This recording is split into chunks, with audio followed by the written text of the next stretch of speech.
হরি ওম জয় গুরু। ওঙ্কার একাধারে শক্তি মন্ত্র, বিষ্ণু মন্ত্র, শিব মন্ত্র সহ সকল মন্ত্রের আধার পরম পূজ্যপাদ অখণ্ডমণ্ডলেশ্বর, যুগান্তকারী সাধক শিরোমণি, অযাচক সন্ন্যাসী, ভক্তি জ্ঞান ও কর্মের অভিনব সমন্বয়কারী, দি মাল্টিভার্সিটি নামক অনবদ্য শিক্ষা প্রতিষ্ঠানের প্রতিষ্ঠাতা, চরিত্র গঠন আন্দোলনের প্রবর্তক, যুগস্রষ্টা পরম পূজ্যপাদ শ্রী শ্রীমৎ স্বামী স্বরূপানন্দ পরমহংসদেবকে শতকোটি প্রণাম জানিয়ে এবং ভক্তগণ যিনি যেখান থেকে আমার সংকলনে যোগ দিয়েছেন সর্বস্তরের সকলের প্রতি আমার সশ্রদ্ধ জয়গুরু জানিয়ে আজকের সংকলন শুরু করছি। চলুন শুরু করি।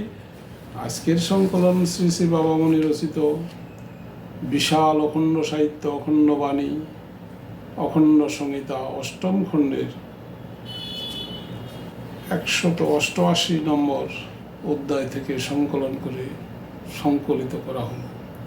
চলুন শুরু করি।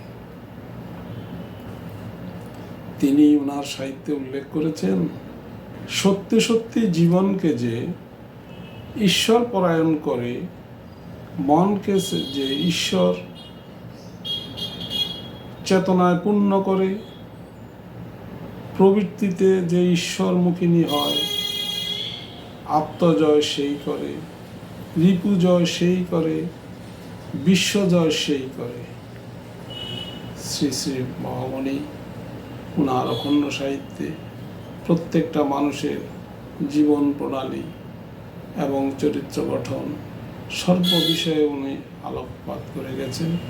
আশা করি ওনার সাহিত্য পঠন পাঠন অনুশীলন করবেন এবং আমার এই চ্যানেলের মহৎ উদ্দেশ্য স্বরূপানন্দ বাণী প্রকাশ, অনুশীলন, প্রাত্যহিক ঘটনাবলী এবং প্রচলিত বিভিন্ন ভাবধারা ইত্যাদি সম্পর্কে নিয়ে আমরা আলোচনা করি।